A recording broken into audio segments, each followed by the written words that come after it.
Muito boa noite e bem-vindos ao Jornal. O Presidente da República pediu hoje a todos aqueles que acham que as conversações em curso com a Renamo não vão resultar em nada para dizer o que é preciso fazer para dar certo. Filipe Nyusi diz que está a discutir com Afonso da Cama soluções que vão ajudar o país a ter a paz e a desenvolver. Dias depois de Afonso da Cama ter anunciado tréguas por tempo indeterminado, o Presidente da República veio a público pedir apoio de todos os moçambicanos para que as negociações tenham resultados positivos. Nós temos que construir a confiança entre nós. Está a haver algumas pessoas a dizer, estão a falar o quê? Isto não vai funcionar, isso nós sabemos, não vai dar. Se você tem certeza que não vai dar, pode dizer o que tem que se fazer para dar. E não reclamar e não a desencorajar o esforço dos moçambicanos. Isso é crime. Estar a incitar violência, a confusão para nos matarmos. Isso é mau. Nós não queremos esses moçambicanos que só falam e não fazem nada. Querem confusão para nós vivermos a nos matar entre nós. Não queremos isso. É preciso encorajar todas as iniciativas. Ninguém está a discutir para governar sozinho, não sei o quê. Estamos a discutir como temos que desenvolver Moçambique. Este é que é o objetivo principal. Nós não queremos ser um país de idiotas. Nós queremos ser um país de pessoas que trabalham, pessoas que vivem em comunhão e harmonia. É isso que nós queremos. Não pensar coisas que não se fazem, sempre que alguma coisa acontece, para si não está bem. Não está bem, não sei o que está bem para si. Pessoas morrerem. É isso que está bem para si. Atrasar o nosso país por causa de coisas pequeninas. Filipe Nyusi diz que se for necessário fazer alguma revisão legislativa, não será ele ou Afonso da Cama fazê-lo, mas as instituições competentes. Se alguma coisa chegar-se à conclusão, tem que se decidir assim. Este assunto, se é para mexer a lei, não é o Nyusi que mexe a lei, não é a Cama que mexe a lei.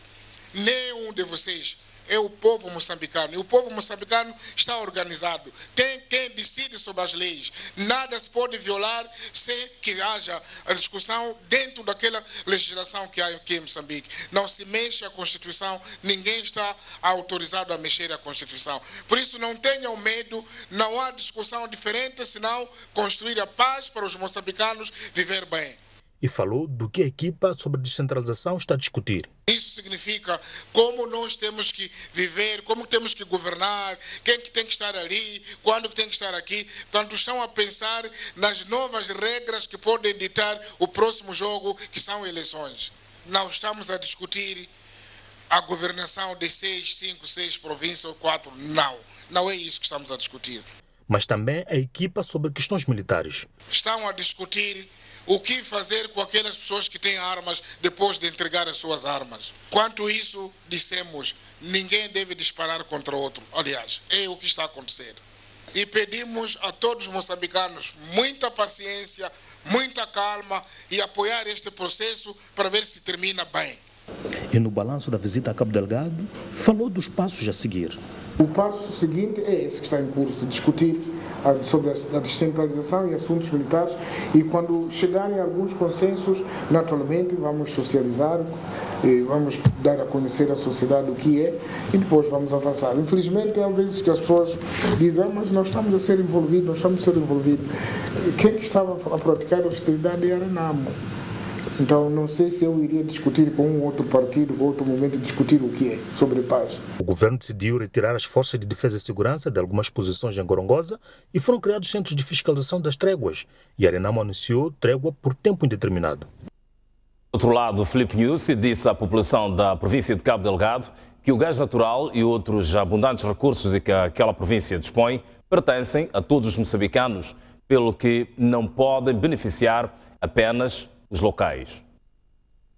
Tal como tem estado a dizer em todos os comícios populares, o chefe do Estado voltou este sábado a mobilizar a população do posto administrativo de Namanhumbir, no distrito de Montepuez, em Cabo Delgado, para aumentar a produção de produtos alimentares e não dependerem de rubi, que é abundante nesta região. O que eu quero dizer, irmãos, aqui em Montepuez, vamos seriamente resolver os nossos problemas trabalhando a terra. Não estamos com um problema, estamos a gastar muito dinheiro de Moçambique para comprar comida que aqui em Moçambique existe. Por que temos que comprar galinha do Brasil?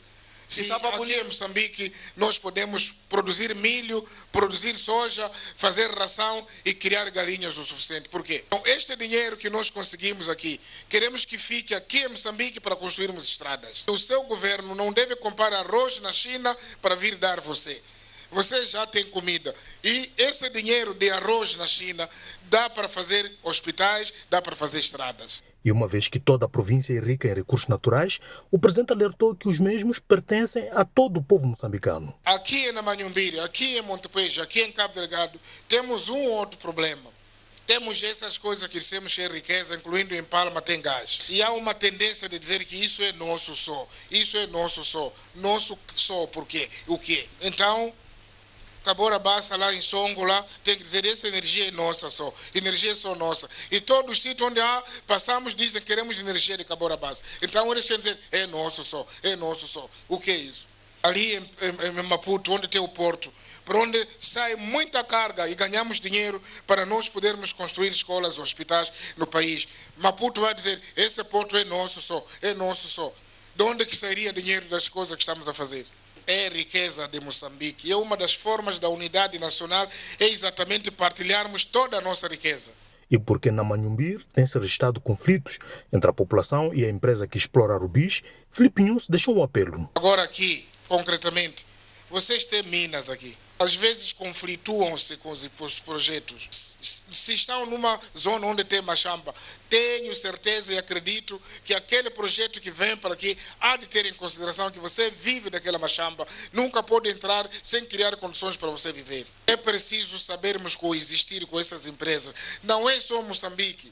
Eu há bocado visitei Botswana, que estão a explorar diamante. Há coexistência lá, não há conflito entre a empresa e as populações, e não deve haver aqui. Este ano só, as empresas de mineração da vossa província contribuíram com mais de 43 milhões de dólares aqui para Moçambique. E isso é que vai ajudar a pagar salários aos professores, porque nós não estamos a receber ajuda de amigos.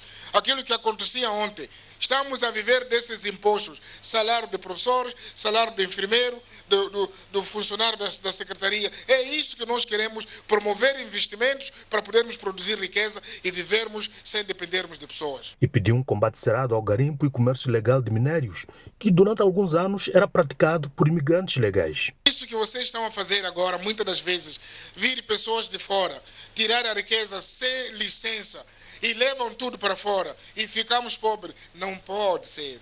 Se ele de fora quer trabalhar aqui, vem, juntam-se com moçambicanos, fazem empresas, explorem e pagam impostos. Moçambique não está a correr com nenhum estrangeiro. Por isso que vivemos, até temos em Maratane um centro de refugiados. Em Nampula tem muitas barracas de estrangeiros que vivem bem, não há problema. Por que esses que ficam aqui têm que se esconder? Andar a se esconder. Quando vem o carro a chegar, passa, ficam no quintal. Não pode, viva bem e conosco. Montepuez é do distrito de Cabo Delgado, com enormes jazigos de diversos tipos de recursos minerais e durante anos eram explorados de forma desordenada por imigrantes legais provenientes de diversos países. O Banco de Moçambique revelou que a revogação da licença de atividade do microbanco Fides Moçambique deve-se a um desentendimento entre os sócios da instituição financeira. O microbanco Fides Moçambique solicitou o pedido da revogação da licença em setembro de 2016. De lá a esta parte, o Banco de Moçambique acompanhou o microbanco e nesta sexta-feira autorizou o seu encerramento. O desentendimento entre os sócios sobre as formas de gestão do microbanco foi a causa do pedido de encerramento da instituição bancária. Foram razões de natureza acionária, eles, enfim, não havia entendimento, enfim, na forma de continuidade do negócio, portanto, e os acionistas entenderam que deveriam, já não tinham condições para prosseguir.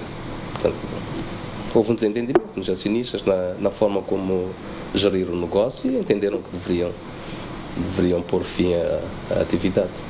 A instituição financeira tinha como sócios a Suíça Microfinances Holdings e a Fides Age e a Shannon. O microbanco chamou os clientes e devolveu os depósitos. Somente 93 depositantes é que ainda não se dirigiram à instituição. O somatório do valor que ainda não foi reclamado é de 7.000 meticais. O microbanco procedeu ao pagamento dos depositantes por sua iniciativa. Portanto, tinham cerca de 8.000 clientes. Por iniciativa do banco, foram convidados todos os depositantes para procederem ao levantamento dos seus saldos. Isto foi feito tendo quase a totalidade dos depositantes levantados os seus depósitos. A última informação que temos, há um remanescente de 93 depositantes que não levantaram os seus depósitos.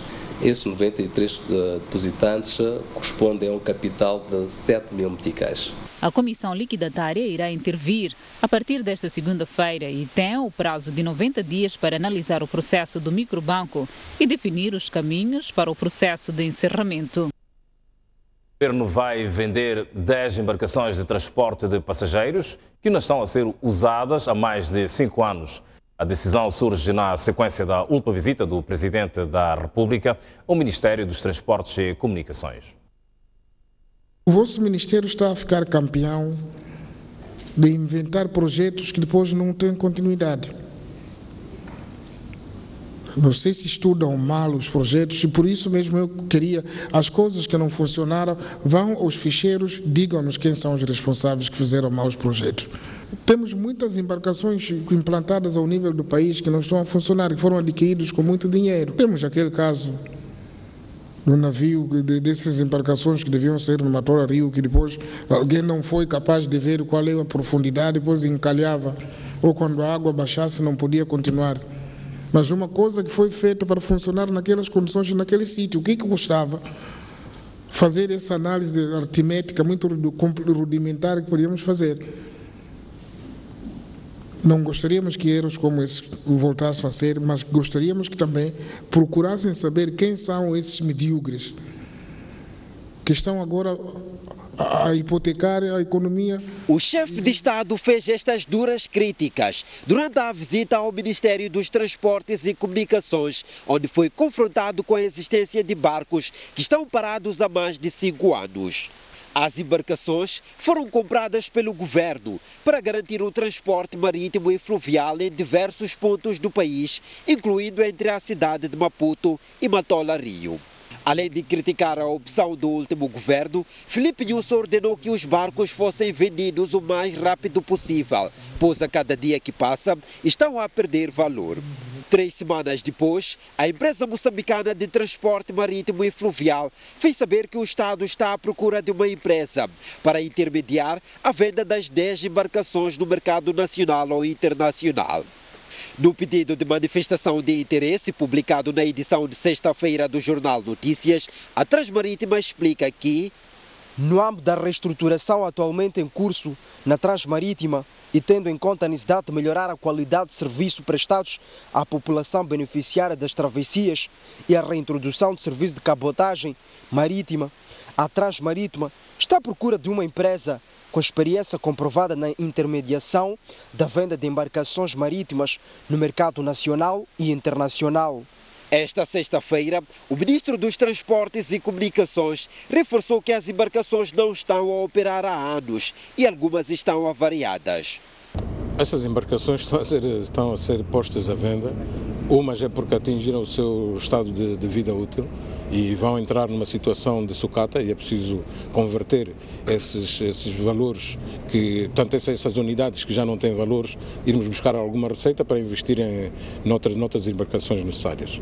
Outras que eventualmente poderão ter sido adquiridas e não estar a fazer o trabalho da forma como se pretendia fazer e é preciso, portanto, dar um destino adequado e reconverter para aquilo que são as necessidades atuais. O Estado ainda não sabe quanto vai ganhar com a venda dos barcos, mas Carlos Mesquita garante que o valor será aplicado na melhoria do transporte marítimo.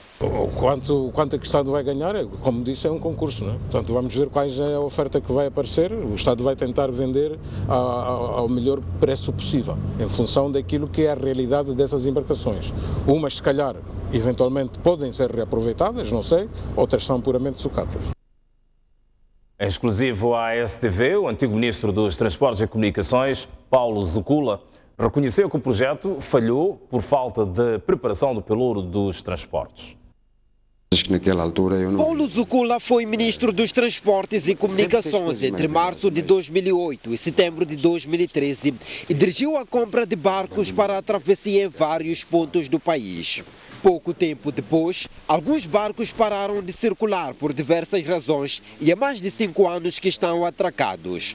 Numa entrevista exclusiva à STV, o antigo titular dos transportes reconhece que o projeto falhou, sobretudo na gestão e manutenção dos barcos. As travessias avariam, obviamente, não é?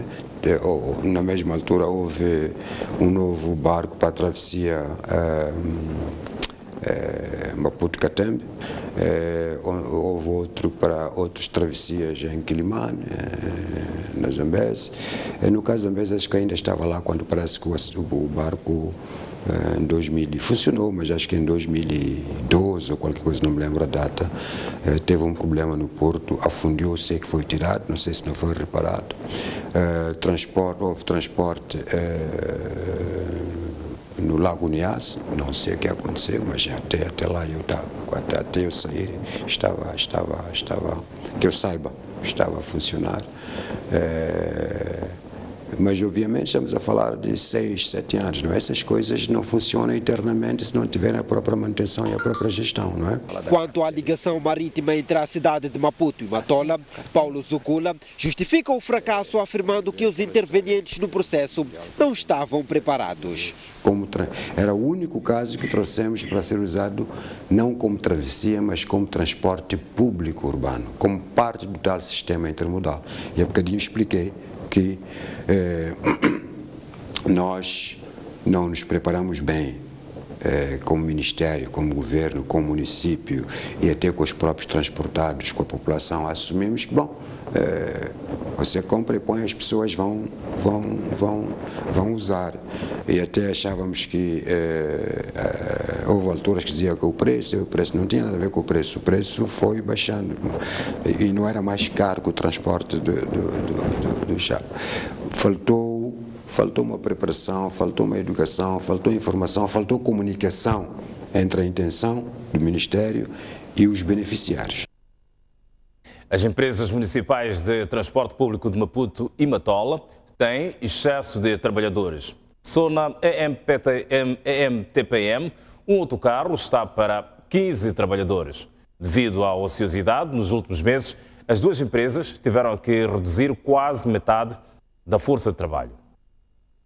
As empresas municipais de transporte público de Maputo e Matola têm muitos trabalhadores parados, tal como a maior parte das suas frotas de autocarros. Quando começou a operar em 2014, a empresa municipal de transportes da Matola, ETM, recebeu 75 autocarros, dos quais 71 estavam avariados e apenas 4 operacionais. Os 4 autocarros estavam para um efetivo de 274 trabalhadores, ou seja, muitas pessoas para poucos meios. Em 3 anos, teve de diminuir quase metade dos trabalhadores. Tínhamos cerca de 274 trabalhadores. Com este redimensionamento que houve agora, estamos por aí cerca de 120. A tendência é reduzir ainda mais. Nos problemas da empresa, o excesso de trabalhadores alia-se a avarias constantes, num contexto de falta de financiamento para a manutenção. A criação da empresa municipal de transportes públicos da Matola era a esperança de resolução do drama do transporte a nível deste município. Mas alguns problemas da extinta TPM transferiram-se para esta empresa e um dos principais calcanhares de Aquiles é a manutenção. Só para ter a mínima ideia, um pneu de um autocarro como este chega a custar 27 mil meticais. No caso de Maputo, em 2015, um autocarro estava para 15 trabalhadores. Tinha 53 autocarros para 819 colaboradores. No relatório e contas daquele ano, a transportadora explicou que o fato está associado à exiguidade financeira da empresa, falta de sobressalentes e equipamento para a recuperação e incapacidade de reposição de autocarros imobilizados. A PCA da empresa diz que está a redimensionar a força de trabalho, mas o processo leva seu tempo. nós estamos a fazer uma redução, portanto, da força de trabalho com vista a reduzir este rácio. Começamos primeiro por dispensar os trabalhadores que já atingiram a idade da reforma. Começamos também por verificar os trabalhadores que nos seus processos individuais têm antecedentes disciplinares que realmente põem em causa a manutenção do contrato de trabalho e, paulatinamente, pensamos que até o fim do ano nós vamos poder reduzir os custos com a folha de salários. O excesso de mão de obra é apontado como um dos fatores que agrava a insustentabilidade das empresas de transporte público. Fazemos agora o olhar sobre os protestos em Ressano Garcia, onde residentes daquela vila barricaram a estrada na noite de ontem em protesto contra a soltura de supostos criminosos neutralizados pela população. A polícia interveio disparando balas de borracha e acabou por ferir várias pessoas. A vila fronteiriça de Ressano Garcia viveu momentos de pânico na noite desta sexta-feira. Alguns residentes saíram à rua para protestar contra a alegada má atuação da polícia naquele ponto do distrito da Muamba. Tudo começou quando a população neutralizou e entregou à polícia supostos assaltantes, mas exigiu que as autoridades fizessem uma apresentação pública do grupo.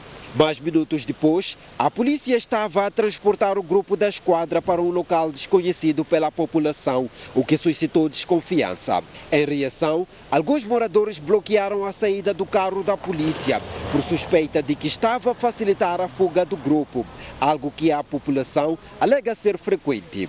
A polícia descarregou balas sobre os manifestantes e feriu várias pessoas. Começaram a disparar e as pessoas estavam a disparar. Não estavam a disparar para cima, estavam a disparar assim diretamente para as pessoas. Houve muitas pessoas feridas, houve mortes? Do momento não sei, só sei que temos 2 pessoas aqui no Hospital Central de Maputo. As pessoas estavam feridas, aí tiveram ajuda da polícia para chegar ao hospital, houve socorro?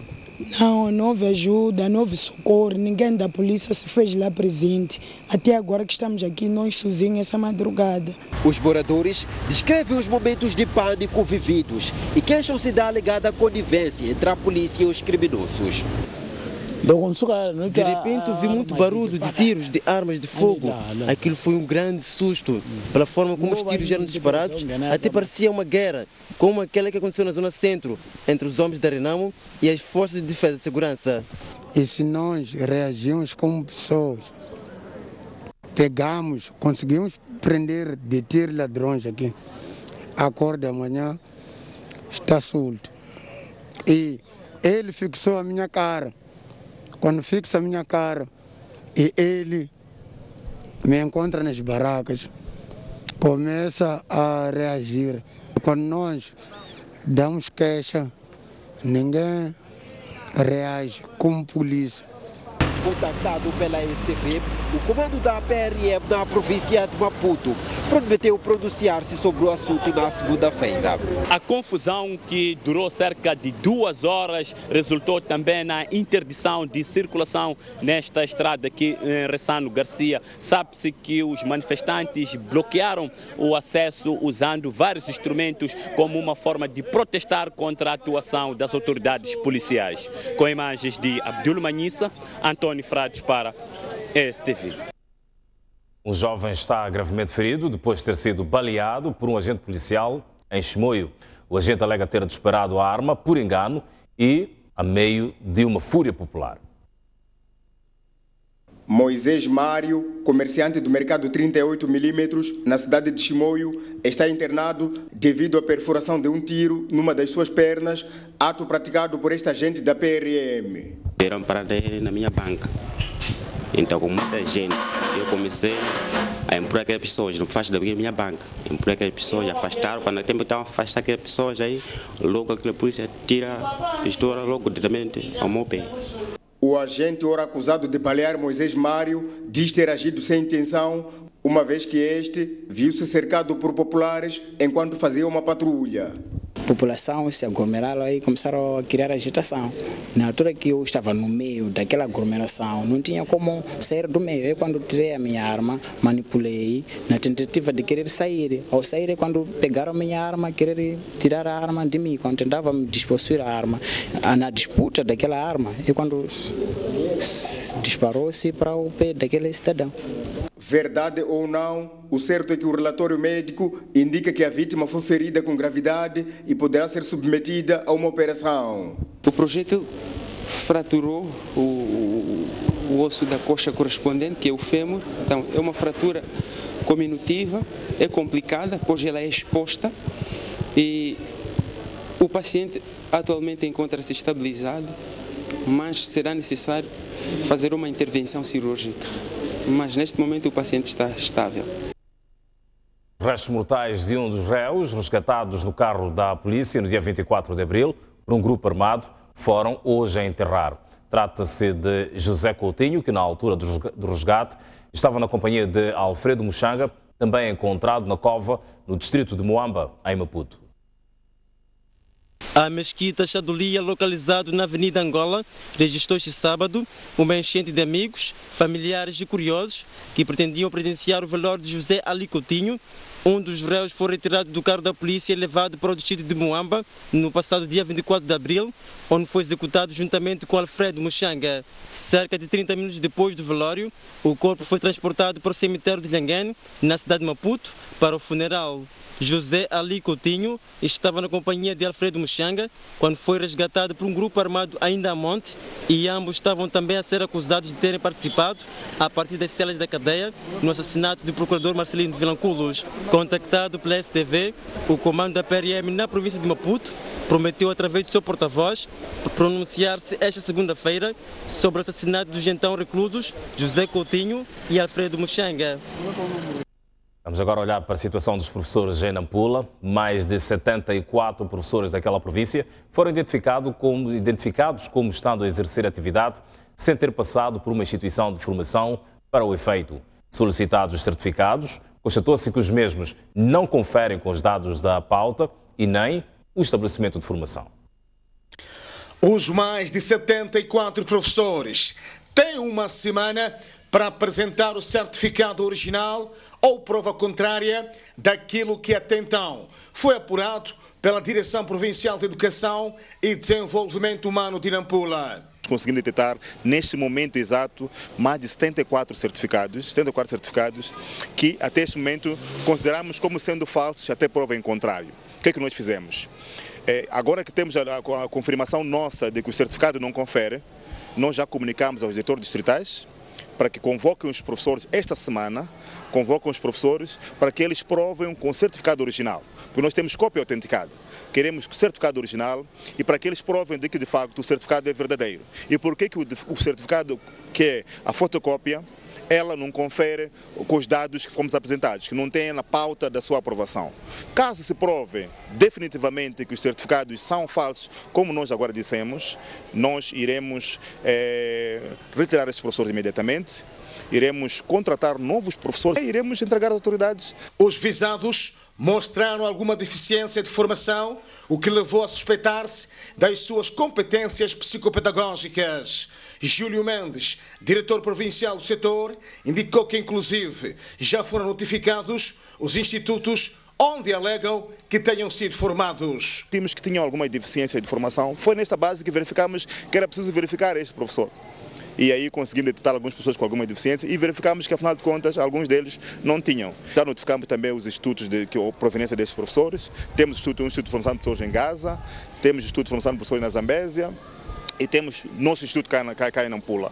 Então são esses institutos cujos certificados apresentam cá os nomes. Na província de Nampula, uma média de 500 professores graduados não têm colocação e aguardam por uma oportunidade para o ingresso na profissão. Está assegurado para o segundo semestre do presente ano o arranque das obras de reabilitação e asfaltagem da estrada Nampula-Mogovolas, na província de Nampula, numa extensão de cerca de 72 quilómetros. Submetidas, portanto, as propostas, decorre neste momento a escolha do empreiteiro, portanto, de nacionalidade coreana. As máquinas vão começar a roncar, em princípio, a partir do segundo semestre do presente ano, marcando o início da reabilitação e asfaltagem da estrada Nampula-Mogavolas, segundo garantiu o delegado da Administração Nacional de Estradas nesta província. A via é tida como importante para o escoamento de produtos da capital para o sul da província e vice-versa. O financiamento é coreano, os empreiteiros também são coreanos. Submeteram suas propostas dia 28, foram abertas as propostas e nesse momento está no período de licitação, a escolha do empreiteiro. E acredito que nos meados de junho vamos ter o empreiteiro que vai executar as obras. Para dizer que no segundo semestre, com garantia, as obras vão iniciar. Agostinho Notossi referiu que a situação de transitabilidade varia de ponto para ponto, acrescentando haverem locais que exigem uma intervenção urgente. Palavras do distrito de Angos, Moma, Liupo, mais ou menos de 3 distritos. Aquelas estradas lá precisam mesmo de uma intervenção. Essas que eu estou a referir, intervenção crítica, zonas críticas, porque os solos lá não são muito bons e precisamos de melhorar. E é por isso que, neste momento, se for a ver a velocidade que algumas estradas, o veículo pode ter normalmente 30, 40 km por hora. Isso podemos dizer que não é bom e é preciso melhorar. Contudo, dos 400 milhões de meticais planificados para o presente ano, a delegação da ANI em Nampula recebeu menos da metade daquele valor. Fazemos agora uma breve pausa no Jornal da Noite. Veja a seguir no próximo bloco o clima instalado do braço de ferro entre o Clube Ferroviário da Beira e a Federação Moçambicana de Futebol. Tudo tem a ver com a Liga Africana dos Clubes Campeões em Futebol. Para ver já a seguir. Até já, eu volto. Festival Asgo 2017. Maria Gadu, Goruana, Rei Piri, Azagaia e os cortadores de lenha, Freshly Grão, Bossa e Si, Branco dos Buracas São Sistema, Leilize e muito mais. A maior feira de tecnologias de informação e comunicação de Moçambique está de volta a Maputo. Nos dias 24, 25 e 26 de maio, o Centro Internacional de Conferências Joaquim Chissano acolhe a 4ª edição da Mostec com o tema Era Digital, uma nova forma de viver e fazer negócios. Participe e assista aos vários painéis de debate das Mostec Conference, com oradores nacionais e internacionais de referência. 24 de maio, não perca as conferências sobre as tendências do digital, community building e a tecnologia do desporto de alta competição. 25 de maio, assista às conferências sobre a Internet of Everything, o futuro do entretenimento, papel das fintechs na promoção da inclusão financeira, desafios e impacto da lei das transações eletrónicas. 26 de maio, participe nas conferências sobre comércio eletrónico, marketing digital, ICTs e empreendedorismo tecnológico. Não perca a oportunidade de fazer parte da maior feira digital de Moçambique e registre-se já no site www.mostec.co.mz. Para mais informações.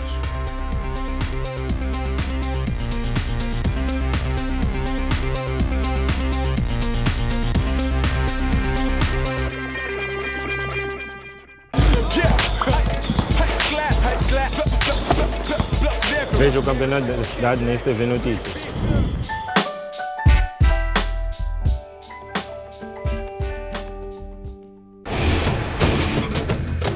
Da queda de Dilma Rousseff na presidência do Brasil, a tomada de posse de Donald Trump e o efeito global, até a crise no Médio Oriente, o Brexit e o estremecer da Europa, a política, a sociedade e a economia africana. Estes e mais assuntos são analisados aqui na STV Notícias.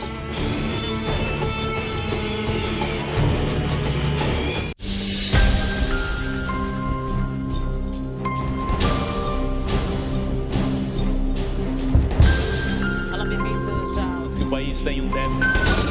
Secretária permanente.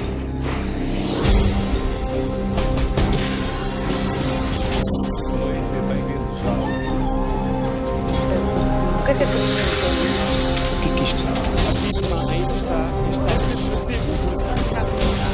reclamarem que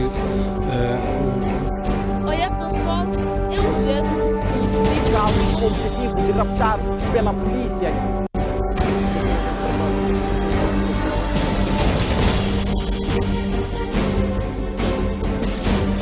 No local. Esta é uma das vias. Está por perguntar quais são os grandes.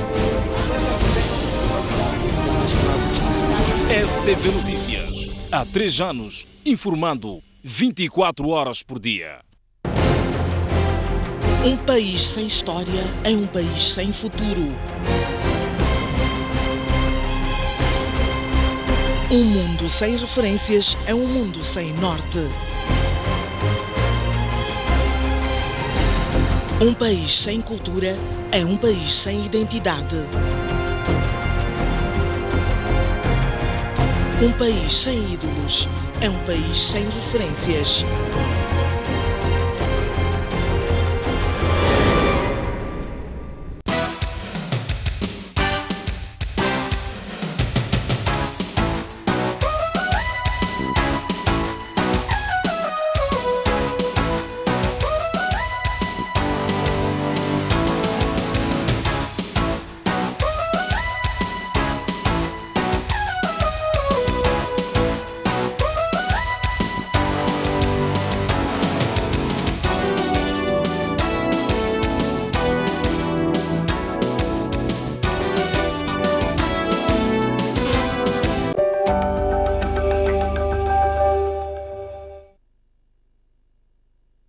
Estamos de volta para o Jornal da Noite e olhamos agora para o desporto e o braço de ferro que está instalado entre o Clube Ferroviário da Beira e a Federação Moçambicana de Futebol.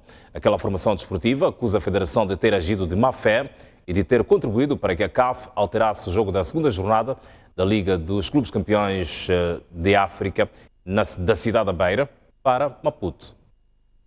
Foi marcado realmente para o Estádio Nacional do Zimpeto, pelas 15 horas. Esta marcação não foi feita pela Federação, foi feita pela CAF. Aqui de informar que, após a qualificação desta equipa, naturalmente que há formulários que são preenchidos e que o próprio clube indicou que o campo do clube que iria realizar os jogos de casa, seria o Clube Ferroviário, o campo do Ferroviário da Beira, e a CAF existe também o campo alternativo. E o campo indicado foi o Estádio Nacional do Zimpeto. 24 horas depois dessas declarações, a direção do Clube Ferroviário da Beira chamou a imprensa para contestar as alegações da Federação Moçambicana de Futebol e acusá-la de má-fé. Não há dúvidas de que a Federação Moçambicana de Futebol tudo fez para que os amantes de futebol na cidade da Beira e arredores não tivessem oportunidade de assistir os jogos no seu campo. A questão que nós colocamos é a seguinte, meus senhores. Zimpeto. Por que Zimpeto? No formulário que nós recebemos e que preenchemos, nós pusemos como campo principal Caldeirão do Chiveve. Campo alternativo, Estádio da Machava. E ontem o senhor Filipe João disse claramente que os campos elegíveis, segundo a Federação, são o Zimpeto e o Estádio da Machava. A quem consultou a Federação Moçambicana de Futebol para fazer a marcação de jogo no Estádio Nacional do Zimpeto? Nós não fomos consultados. E a data de jogo? Fomos solicitados para que nós escolhêssemos algumas datas possíveis para a marcação, para a realização de jogos. E nós dissemos que, para nós, no Chiveve, seria uma quarta-feira, dia 24. Não sei de onde que a Federação Moçambicana de Futebol tirou a data de 23, uma terça-feira, para a marcação de jogo. A quem consultou? Tendo em conta que nós, na véspera, no domingo, teremos um jogo em Tete contra o Xingal. O clube vai mais longe e diz que a Federação reteve documentos que deviam chegar ao clube, o que mostra a intenção de prejudicar a equipa. Há má fé por parte da Federação Moçambicana de Futebol. O formulário 5, que deveria ter sido preenchido pelo clube anfitrião ou pela federação, só chegou às mãos do Clube Ferroviário da Beira no dia 3 de maio, meus senhores. E aqui prova que a data limite para preenchimento é dia 24 de abril. A CAF enviou no dia 11 de abril. E este documento ficou nas gavetas da Federação Moçambicana de Futebol. Até que, após várias insistências nossas, no dia 3 é que eles nos enviam um formulário. Lembre-se que o Ferroviário da Beira começa sua maratona na fase de grupos da Liga dos Campeões Africanos no dia 12 de maio, quando defrontar o Etoile do Sahel na Tunísia. Já no dia 23 de maio, irá receber em Maputo o El Hilal Club do Sudão. Presente na ocasião, o diretor provincial da Juventude e Desportos de Sofala criticou a deficiente comunicação entre a Federação Moçambicana de Futebol e a Associação Provincial da Modalidade. Para o dirigente, o que aconteceu é grave, sendo que já solicitou junto do Ministro dos Desportos uma Assembleia Extraordinária com o elenco da Federação. O governo de Sofala, através da Direção Provincial da Juventude e Desportos, criticou a falta de clareza na comunicação entre a Federação Moçambicana de Futebol e a Associação Provincial da Modalidade. Para Fernando Pinho, a conquista do Ferroviário da Beira é fruto da massa adepta de Sofala. E esta conquista do Ferroviário parece, com isto que foi arrolado pelo representante do Ferroviário, nunca foi de bom agrado da Federação Moçambicana de Futebol. Quando uma associação critica a Federação, já podemos ver como é que foi esta comunicação. E devo confessar nesta conferência que isto não pode ser levado de ânimo leve. Para o dirigente, a Federação não fez esforço para apoiar e assessorar a equipa, o que para este é grave e merece uma discussão séria. Eu já propus ao meu ministro, não sei se será acatado, uma Assembleia Extraordinária na Federação Moçambicana de Futebol. Isto tem outras implicações. Nós temos que dar uma justificação a todos aqueles que vêm aqui ao Caldeirão acompanhar o Ferroviário.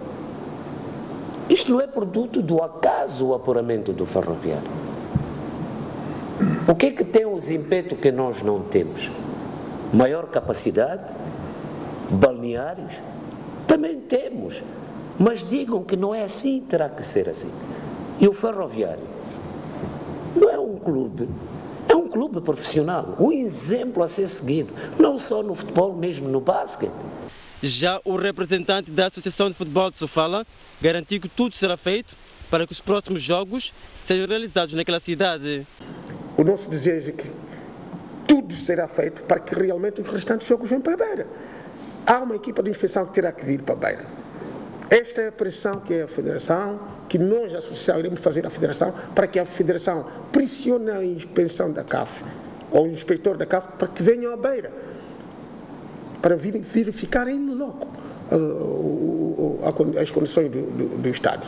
Portanto, este é o nosso sentimento. Queremos, uma vez mais, lamentar esta má notícia, porque nós fizemos por merecer. Olhamos agora para o basquetebol. O Costa do Sol venceu na noite desta sexta-feira o Ferroviário de Maputo B por 52-46, em jogo a contar para a segunda jornada da segunda volta da Enjan Maputo Basket ao nível dos seniores femininos.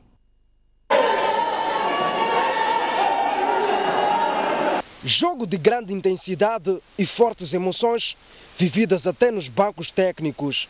De um lado estava o vice-campeão Costa do Sol, que queria redimir-se da derrota sofrida na primeira volta por uma diferença de 13 pontos. Do outro estava a equipa sensação da prova, que colocou em sentido os seus adversários na primeira volta, somando apenas uma derrota. Num jogo equilibrado, a disputa foi mais eletrizante no segundo e terceiro períodos, com as locomotivas a explorarem transições rápidas, defesa-ataque, que culminavam com 2 pontos. O Costa do Sol respondia com o seu jogo interior, que se mostrou eficaz nesta etapa do jogo. Dentro da quadra, a irreverência das atletas do Ferroviário de Maputo B superava a experiência do Costa do Sol, tendo a primeira parte terminado com vantagem de 35-33 a favor das locomotivas. O equilíbrio manteve-se no terceiro período, com as duas equipas a darem muita luta na quadra. Nos momentos cruciais do jogo, o Ferroviário de Maputo cometeu alguns erros que permitiram ao Costa do Sol comandar a marcha do marcador. Com um tempo de 1:20 para se jogar, cabia a turma comandada por Diolinda Angulela controlar o resultado, tanto é que ao fim da partida o resultado estava a seu favor. 52-46 indicava o placar. Lutamos muito para conseguir vencer a equipe, não podíamos baixar a cabeça porque perdemos da primeira vez e tentamos recuperar e foi o que fizemos, ganhamos o jogo. Falhamos muitos pontos, não tivemos bem defensivamente, mas vamos trabalhar para que possamos superar essa fase. Esta é a segunda derrota das locomotivas na Engen Maputo Basket ao nível dos cenas femininos. Ainda nas emoções da Engen Maputo Basket, a Politécnica venceu o Machacano por 48-34 em jogo de abertura da segunda jornada. Em noite de abertura da segunda jornada da segunda volta da Engen Maputo Basket, estava em quadras tricolores e a Politécnica entrou melhor para o jogo, a terceira melhor equipa nacional em basquetebol feminino, a Politécnica, e conseguiu se impor no primeiro período, onde saiu a vencer por uma diferença de 3 pontos, 15-12. O jogo exterior permitiu as comandadas por Hélio de Souza avançarem no marcador. Não obstante a este fato, ambas as equipas iam protagonizando um verdadeiro festival de falhanços por debaixo das tabelas. Ao fim do segundo período, o placar indicava 29-21 a favor da Politécnica. No reatamento, viu-se um Machacane que ia tentando reverter o resultado, mas sem muito efeito, até pela falta de experiência das suas atletas. Aliás, o Machacane cometeu muitos erros defensivos na fase crucial do jogo, na qual estava a pressionar a Politécnica. O jogo continuava pobre em termos de incidências dignas de realce, mas valeu a experiência da Politécnica, que ao fim do jogo vencia por 48-34. Bom, a equipe da Politécnica de parabéns pela vitória. Dizer que o Machacane entrou com muita garra para vencer, mas alcançamos aqui são nossos objetivos, levamos a vitória e esperamos ganhar mais próximos jogos e alcançar nossos objetivos, metas em particular. Que nós somos uma equipe nova, ainda em construção, então houveram muitas falhas, acredito eu que não seja por falta de treino, mas sim por falta de concentração, mas nós vamos treinar mais para podermos recuperar isso. Com esta derrota, o Machacane marcou passo na luta pela qualificação para as meias finais da prova. Mas uma breve pausa no Jornal da Noite. No próximo bloco, o destaque vai para as eleições presidenciais na França, onde um dos candidatos, no caso concreto Emmanuel Macron, foi vítima do hackers. Uma notícia a prever já a seguir, mas antes a previsão do estado de tempo no dia em que Maputo poderá ser uma das cidades mais quentes do país, com uma máxima prevista de 33 graus Celsius, mínima de 17. Para Xai-Xai, a previsão de 30 de máxima, 19 de mínima, 29 de máxima para Inhambane, 17 de mínima. Para a cidade da Beira, espera-se uma máxima de 28 graus Celsius, uma mínima de 19, 30 de máxima para Quelimane, 20 de mínima. Para Chimoio, uma máxima prevista de 27 graus Celsius, 14 de mínima, 33 de máxima para Tete, 22 de mínima. Nampula poderá ter máximas de 30 graus Celsius, mínima de 20 graus. Previsão de 31 de máxima para Pemba, 22 de mínima. E para Lixinga, 26 de máxima, 15 de mínima.